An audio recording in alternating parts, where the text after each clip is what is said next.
What's going on, everyone? I'm Jeff St. Pierre, and this is episode 164 of the Adult Education Podcast. Today, we are talking about the dominance of the NFL with journalist and author Ken Belson. I love fall. It's arguably my favorite time of year, and I think a major part of that comes from my love of football. When the first week of the NFL season rolls around, I get so excited for Sundays. And come to think of it, Thursdays and Mondays and sometimes other days as well. But I didn't grow up that way. I couldn't have cared less about the NFL in my youth. Actually, it was something my dad and I kind of disagreed on. He was a big Giants fan, and we lived just north of Boston. So I loved to poke the bear, so to speak, especially because it was the 90s. And the Giants, they had some good runs, as did my New England Patriots. And while I know there have always been diehard football fans, the world didn't used to shut down on Sunday. It was a hobby. It was something fun that added to life. But now, man, it is life. Sometimes I do all my errands on Sunday just because I know it's going to be dead at the grocery store. Now, when did that shift happen? When did the NFL start taking over the world? How did it happen? To put some of these things in perspective, Jerry Jones, owner of the Dallas Cowboys, bought the team in 1989 for $140 million. Right now, that team is worth $13 billion.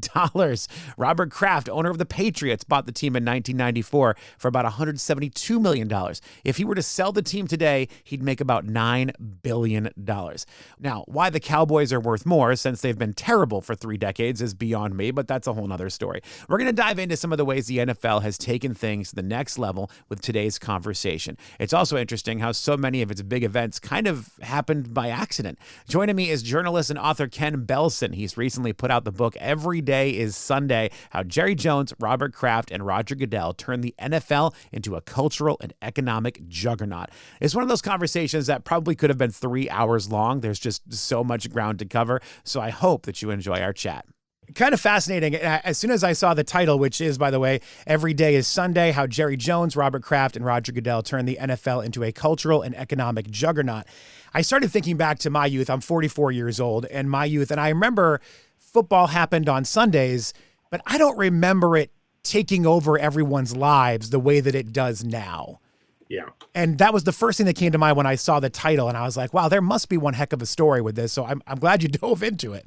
The title of the book very much feels like the reality we live in now, which is football on Mondays. Of course, that's been around for 55 years, but football on Thursdays, occasionally Saturdays. Now, Black Friday, Christmas was always sort of sacrosanct. Now there's 3 games on with Netflix. And the moment that crystallized for me how pervasive the NFL has become was a few years ago when they started doing a primetime broadcast of the schedule announced in May, when most people are just getting into baseball and watching the NBA, playoffs. Now they're saying, well, 8 million people will still watch us read some names off a schedule and talk about matchups, that are going to happen 2 seasons away. That's the power of the NFL and definitely the pervasiveness of it. I still watch the Rich Eisen show through YouTube. I find him to be very entertaining. And he'll always say, and I'm going to butcher the quote, but he'll say something along the lines of, there is no such thing as an off season. There's just the time we don't play games. And that's so what it's become. There's a quote in the book to that effect. Rich would know because he's constantly on air. There is a sort of lull in June, when you try and get somebody from football personnel on the phone or email or whatever, but they're inevitably somewhere else. There are OTAs, and the rookies are expected to be there. They're not really voluntary workouts. There really is no break. And when you speak to the players themselves, they're working out. They don't sit on a beach either. So this became really apparent to me during COVID, because now the players were all working remotely for the better part of the off season. And I did a story, communicating with them via Zoom, and they were doing their workouts, 3, 4, 5 hours a day just to stay in shape. So the players themselves take it very seriously. There is no off season in the old days when you went out and sold, cars or insurance or something like that to make ends meet. I found myself, my wife and I found ourselves accidentally in Nashville for the first big NFL draft they did sort of outside of a theater where they were like, we're going to take over a city and just blow it out. We happened to be going to Nashville that weekend and we're like, what is all this NFL stuff everywhere? And I will say it was kind of awesome, but it was still weird to see, 100,000+ people that were cheering for a 6th-round draft pick. I'm like, you will never see this guy again, but you're out here, everyone in their jerseys. I was like, the NFL has turned into this wild juggernaut. And I guess we saw it coming, but it still seems to have blown up to this proportion I don't think anyone really saw coming. Yeah, the NFL discovered that by accident. This is one of those cases where they experimented out of necessity. In 2014 was the last draft in Radio City Music Hall in New York, and there was a scheduling conflict for the following April. And James Dolan, who owns the Knicks, also owned Radio City, and he didn't want to move the event. And so that would have pushed the draft into May, and the NFL said, well, we'll just look elsewhere. And they ended up in Chicago. Mm-hmm. Peter O'Reilly, who runs the events for the NFL, said he knew something was up when there were people lining up early to get in the theater who had driven 6 and 7 hours. They were wearing Chiefs jerseys and Detroit Lions jerseys. And it became like this sort of, I call it the NFL Woodstock, yeah. Right? You got all these people converging. It's a feel-good atmosphere. It's very colorful. It's more or less harmless. It's a great merchandising event, but it's not a heavy sell. And it's turned into this sort of movable feast now. And you caught it. I think by that point, it went to Chicago twice. And then Philadelphia, and then I think it was Dallas, and then Nashville. And Nashville really took it out of the theater, out of the stadium, into the streets. And that is now their formula. Nashville's a great town for it. Broadway, Lower Broadway is a great spot for it. So the NFL lucked into it. And of course, now it gets even bigger ratings. And cities, there's a long line of cities bidding to host it, and cities falling over themselves trying to pay outrageous sums to have the party come to them. Detroit was a good example. I was there 2 years ago in the run up to it, and it was a Detroit is back moment. Like, we're no longer the butt of jokes. We've got the Lions, and Michigan was the national champion, and they drew 750,000 people over a 3-day period. Not all of them from out of town, but I'm assuming hotel rates were much higher than they would have been at that point in the year. Speaking of lots of money, I found the chapter talking about the TV rights to be really fascinating too, because I think the whole story of how Fox came into the game is funny, just because I don't think a lot of people remember that time. At least, I'm 44 years old, so I was a kid when this was happening. People forget how much of a joke Fox was as a network when it first came out. People, like, I wasn't allowed to watch it when I was younger. My parents forbid us from watching Fox TV, but it was definitely not a network in the same way that we know of it now, but the NFL was kind of the big thing that shifted gears for it. Yeah, absolutely. The Fox was on, in many cases, UHF channels. Yeah. They were hard to find. The only 2 shows that anybody really remembers was The Simpsons and In Living Color. And the year before they got the NFC rights, they sort of counter-programmed against the Super Bowl halftime show. Yes. And it scared the daylights out of the NFL because people changed the channel away from whatever the music act was that year. And the NFL realized, we have a franchise, but we better take care of that franchise. And so Fox was very clever that year to get their attention. And the following year, the Super Bowl in '93, which was in Pasadena, was Michael Jackson. Yeah. And that's when the Super Bowl halftime show became, an A-list event.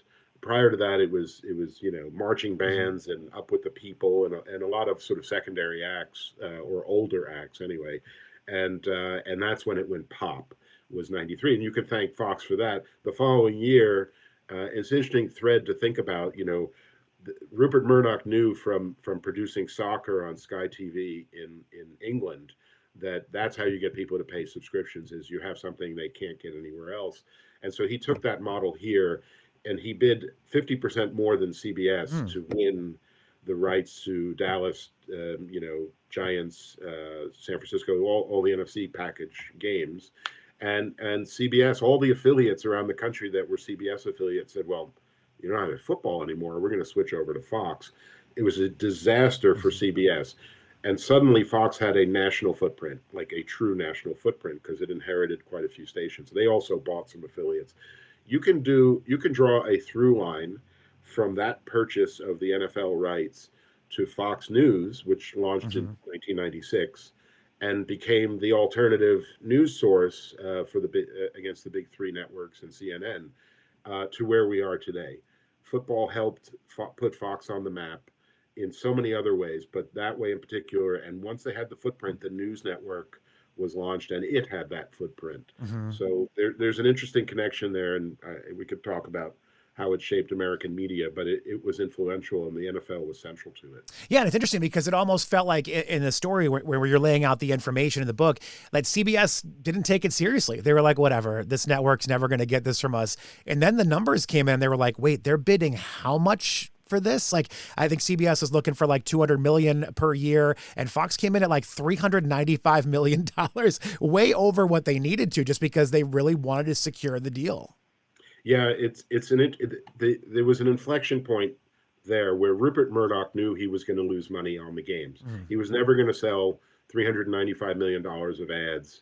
Well, more he would sell more than that, but then you got all the production costs and everything else. He was never going to necessarily break even on that year, but there was everything else, all the programming that he was able to publicize for free, and then of course the network, the news network, and CBS lost all of that. But you got to remember back in the 90s, and this was coming out of a reasonably bad recession, the networks are still under this idea that they made money on sports. And it was Rupert who said, I don't care. The value of having the network was more than the bottom line of how many ads will I sell. It got Fox into the Super Bowl cycle, which is really when most networks, really make a big profit that particular year. So Fox became a big player there too, and CBS.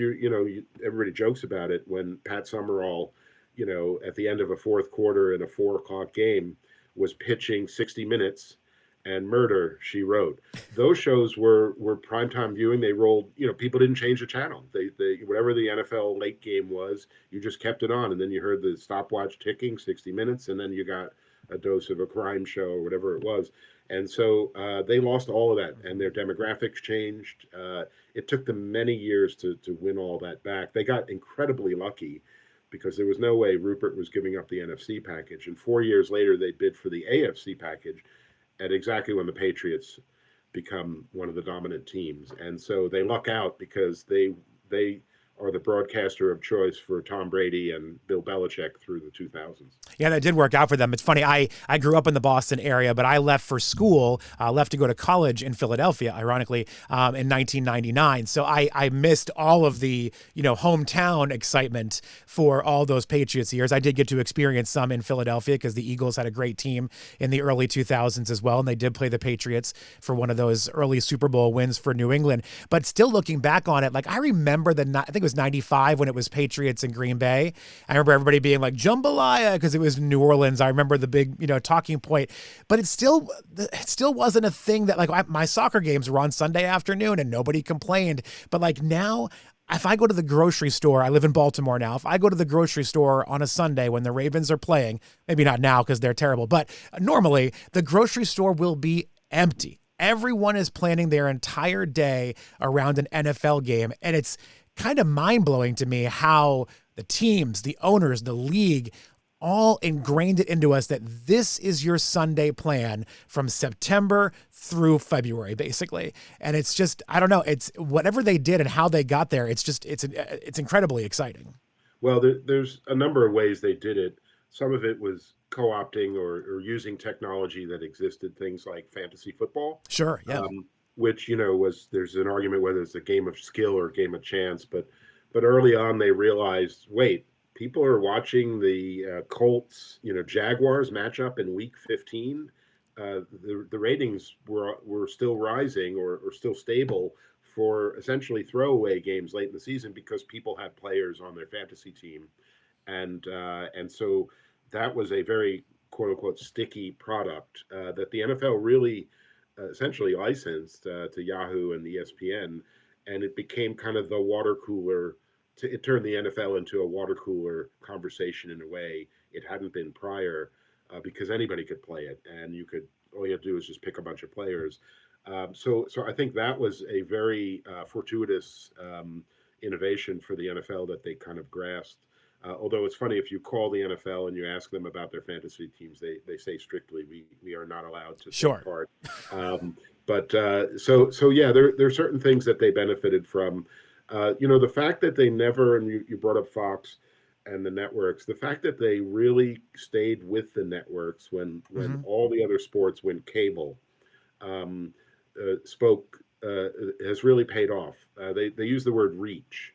You can reach 90% of America by staying on in New York, channel 2, 4, 5, on the main network channels. Cable is different, and now the baseball world, the basketball world, the hockey world, they're all suffering because people are saying, oh, I can stream all this, or wait, I don't want 4,000 channels. And younger people, my nephew is an example, he's never purchased cable and has no intention of doing it. The only thing he misses is a little bit of live sports, but he watches that on streaming. So, the NFL maintains that big reach because it stayed with that business model that was formulated back in the 60s, really. And so, yeah, that was another very big piece of why they remain so ubiquitous. I'm glad you mentioned that because I thought of a story while I was reading your book. I worked for a group of radio stations in Philadelphia, and one of the stations in the office was a sports talk station, not the famous one, WIP, but a minor one at the time. And as I was leaving in 2007 to go take a new job, I remember talking to one of the guys at the sports station, and he said, mark my words, within 10 years, every NFL game will be pay-per-view. And I thought, you're out of your damn mind. Like, that will never happen. And while it hasn't happened, because you're right, you still have the broadcast networks, Fox, CBS, NBC, they all still carry the games. It has all, shifted into a pay-per-view model in a way with these Thursday night prime games. You've got Netflix getting into the mix. You've got ESPN that took over Monday Night Football. And for a while, there weren't games on ABC. And if you didn't have ESPN on your cable package, you weren't watching those games. So it did start to shift that way. But I think you make a great point. They're smart to not go all in because you will box out so many people. Yeah, yeah. Well, you look at MLS; they did a deal. Now the ratings have never been fabulous on broadcast TV on NBC when they were with them, but now they're exclusively with Apple, which is great for 500,000 viewers and maybe younger people who are never going to watch, NBC. But it isolates people like me because I'm not going to get the Apple package just to watch MLS. But I was willing to watch when it was on broadcast TV. And The even with NFL that, has, not to interrupt you, but even with that, you said Apple package. Like, I have Apple TV Plus, but I'm not going to pay for the extra package. Like, I got yeah, excited when the MLS, I said, that's great. I'll stream MLS games. I love soccer. I was like, wait, I got to pay another extra fee on top of the fee that I'm already paying. So like, that's where I think they really screwed the pooch, if you will, on that one, is they made it another extra charge on top of the charge. yeah. The NFL's been careful not to rush headlong into these. They've been very selective. Peacock, obviously, there's games on Paramount. The Netflix is an interesting one because it's international, Mm-hmm. and so and Netflix itself is experimenting with event TV, if we were to call it that, with boxing matches and so forth. This is to me, the Netflix alliance on Christmas that they're now doing is a way to say, when we sell an international package, we're going with Netflix, or we're going to go with YouTube, Mm-hmm. which is now has Red Zone, which was another invention that was just brilliant. It catered to the fantasy football fan. It catered to the gambler to just watch the scoring plays. So yeah, but anyway, Roger Goodell's been asked about streaming because it has gotten expensive. Assuming you want to watch every single game, it's Sure. well over $1,000 now to subscribe to all these channels. But does everybody really watch every single game? I don't know. There may be the stray game, a Kansas City Chiefs playoff game on Peacock, but I might not subscribe, or I'll subscribe and cancel a week later. There's that too. It doesn't stop you from doing that. But Roger Goodell's line is, you fish where the fish are, and young people are streaming. They're not watching the games on broadcast TV or cable. So they're doing it. They're tiptoeing into it. The NFL still says that 90+% of games are on over the air. So, it's still 90-10. I suspect it'll get to 80-20. I don't we're still a ways away from Sure. the prediction your friend said. I think, by the way, a little bit, the analogy I make a little bit is to the newspaper industry. You know, people are still getting the paper delivered, but you know they're not getting rid of the paper. You still have a lot of readers who pay top shelf dollars to have a paper delivered, or a newsstand, whatever. So you don't just overnight just say, all right, we're done with newsprint. Some cities unfortunately have, but it's a slow thing, and I don't think the NFL is going to abandon the broadcast networks now. Yeah, so no time soon. I wonder, and this wouldn't be in the book because it just happened, and I'm sure this book was turned in months ago, but I wonder with the ESPN situation, with ESPN going all in finally with their full-on streaming package, and they spent a bunch of money on the WWE, they spent a bunch of money to get the NFL, to get a bunch of NFL stuff. I wonder if that will start to change the game, because even thinking about Fox 30 years ago, Fox invested a bunch of money thinking, hey, we might lose some money here, but we're going to get people to come in and we're going to get more viewers. I almost wonder if ESPN's thinking the same thing. We'll spend a boatload of cash now and just hope that people are inspired to buy this streaming service, because they were not buying ESPN before. Yeah, it's a very interesting deal. I think it's for a lot of reasons. On the NFL side, they now offload all of the production costs. You mentioned Rich Eisen, although he's out on his own. They no longer have to have or staff an entire studio out in LA, hire talent. They can oversee it. ESPN has that. You know, they've probably saved tens of millions of dollars a year in costs. ESPN, on the other hand, has a backdoor way to get additional games because that NFL Network was broadcasting them. The deal is not done, but assuming it's done, they'll get some of those games that were previously not accessible because NFL Network broadcast them, particularly those early season Thursday night games. So ESPN just bought inventory, which is super valuable. They're not making more games right now. The season is still at 17 regular season games. And the second thing they did is the access to the library. There's a lot of intellectual property, highlight films, and whatever. And the third thing is probably the most important thing, which is ESPN has to be a player in negotiations next time. They're, you know, as a cable network and a fledgling streaming network, they don't have the reach that NBC and CBS have, or Fox, and they don't have the power of Netflix and the ubiquity of YouTube. So they're really in an odd position, and this makes sure that they're going to be back at the negotiating table because the NFL is going to own 10% of them. Oh, for sure. I want to talk a little bit about shifting gears here, because I do find the broadcast aspect fascinating, but there's so much in this book here. I know we're not going to cover all of it by any means, but I thought the chapter talking about teams moving cities, I feel like it doesn't get as much press, but we've seen quite a bit lately about that too. I mean, you've got the Rams going back out to Los Angeles, what, about a decade ago or so? You've got San Diego moving to Los Angeles and becoming Los Angeles Chargers. You've got the Raiders going to Vegas. But I wonder, when I see some of those teams, I know they were made from financial standpoints, but do the fans there actually care? Because whenever I see a game at SoFi Stadium, I see a lot more jerseys for the opposing team than the home team. And I've heard, I don't go to Vegas often, but I've heard that nobody in Vegas really cares about the Raiders either. So I find those moves interesting. Like, I know that it must be all financially based, but they are intriguing moves. Yeah, it was a very messy process. The previous spasm in the 90s, which resulted in the Ravens moving to your city. And let's not talk about the Mayflower trucks back in the 80s. We'll leave that out because that's still a very touchy subject for people. yes, or a decade, plus before that, when the blessed Colts left town. They seem to go through these things every few years. I mean, the reality was the Raiders and the Chargers were playing in two very dumpy old stadiums dating back to the 60s. And both cities, San Diego and Oakland, were not willing to spend money for construction, and real estate in California is incredibly expensive, sure, as are the environmental reviews. So the reality for the teams, say what you want about public funding, was they were going to have to self-finance or get creative. I did interview the mayor, actually two mayors of Oakland over that period, and both were very honest, I thought, in saying, I got bigger problems. I'm very sorry. Bailing out a billionaire to build a stadium in a parking lot where he has land already, to find a nicer piece of land, is not my problem. And the team called her bluff. Yeah, it was particularly messy. As for the cities where they went, I've thought about it, particularly the Chargers, who have an incredibly devoted fan base in San Diego and almost none in LA. I have a friend, he's quoted in the book. he's part of their fan group. Alvarez, great guy.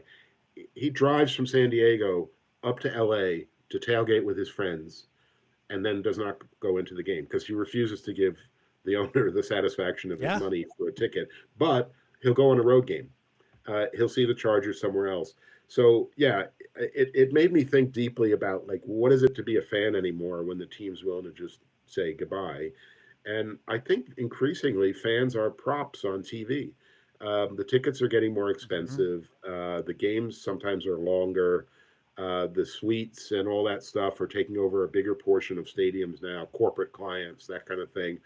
And so increasingly, I mean, they still have 95%, 98% attendance, but the fans are not the first and foremost thought for most teams. And so, look, the Raiders even more so because they moved twice prior to moving to Vegas. And they knew full well that one of the selling points of Vegas was they were always going to be full because it's a bucket list item to go there. If the Ravens visit once every 4 years or 8 years, well, let's take a road trip. Hmm. So, talk about falling backwards into money. Mark Davis was probably one of the lowest valued teams. Just got $750 million from Clark County to build a stadium, and now is sitting on top of the world with the valuation of his team is probably tripled by this point. You kind of sort of led me into it here with that last conversation about the fans and maybe even being used as props in some ways. There's a line in the book, and I forget what led us into it, but it was America's last true mass entertainment. And I was literally just having this conversation with someone yesterday. When the monoculture in America started to die with the invention of streaming and with social media, or we could all kind of get siphoned off into our own little worlds and we have our cliques and our niches that we all live in, football and sports in general, but mostly football, is the one thing that seems to pull everybody to, even if you're not a football fan, if you go to a restaurant on Sunday to have a drink with your friends, there's going to be 19 TVs on and you're going to be wrapped right into the game regardless because it's just there. And I think that's a great line because I think football is truly the last mass entertainment this country has. Yes, I mean the numbers show it from the Yeah. most viewed shows every year. It's like Three quarters. 90% of them, right? Or something. Yeah. Yeah, yeah. This came. I mean, I've been a business reporter for 30 years, and I took the NFL beat in 2013, the business of the NFL beat in 2013, and the following year I was out in Arizona on assignment for something completely different, and I went up to the Grand Canyon. Episode is in the book somewhere, but it's kind of a fun one. And I was doing this reporting. It was an environmental story or something. And I'm driving back with a couple of people, and on this dusty highway is this sort of lean-to where there's some Native Americans selling jewelry. So I said, let's pull off and take a look. And there's a guy sitting there, and he's got all this silver jewelry laid out. I'm like, oh, this is interesting. And I look up at him, and he's wearing a Washington Redskins cap. And I said, well, that's an interesting choice of teams there. What's going on? He said, well, my dad was worked in the Navy, and he was stationed in Norfolk, Virginia, and that was his team. So I just inherited, his fandom. And then he says, oh, you think because I'm a Native American, I shouldn't root for the Redskins. And he went on a short description of why that was irrelevant. And then he pointed down this little table. I would say the table's like 10 feet. And he says, and that's my aunt, and she's wearing a Cowboys hat. And I'm literally looking around. I'm like, how do you get a signal out here? And he says, we have a satellite dish, and our house is like 5 miles back there, and we watch all the games. We have Sunday ticket. And I thought, wow, okay, in one of the most remote zip codes in America, they have a rivalry going in their house, and they're totally all in on Sundays. And I thought, geez, the American National Football League is everywhere. Yeah, I mean, I guess they sort of accidentally found themselves in that place, and everybody else started to split in different directions. They were like, "Well, we're still here. We'll take it." But yeah, it's interesting to think about how much this league has grown in just the last 20 years. But of course, the history goes much further than that. But it's fascinating, and you tell this story wonderfully in this book. I also love the chapter. We don't have to get into it, but the chapter called "Slave Auctions and Bro Hugs." It's basically about the draft, the combine, and I have been talking to people about this for years. I'm like, does no one else think the combine looks weird? Like, to me, it looks so like you've got all these very rich old white owners testing the strength of all of these young black athletes. I'm like, the optics just seem a little strange to me, but I don't know. Maybe I'm alone. Yeah, it looks like an auction, Yeah. and DeMaurice Smith, the former executive director of the Players Union, who I quote in that chapter, said it best. Like, you're giving away your intellectual property, in this case, your athletic Yeah. ability, for nothing, and you are giving away your IP because it's broadcast on NFL Network, and you're getting zero compensation.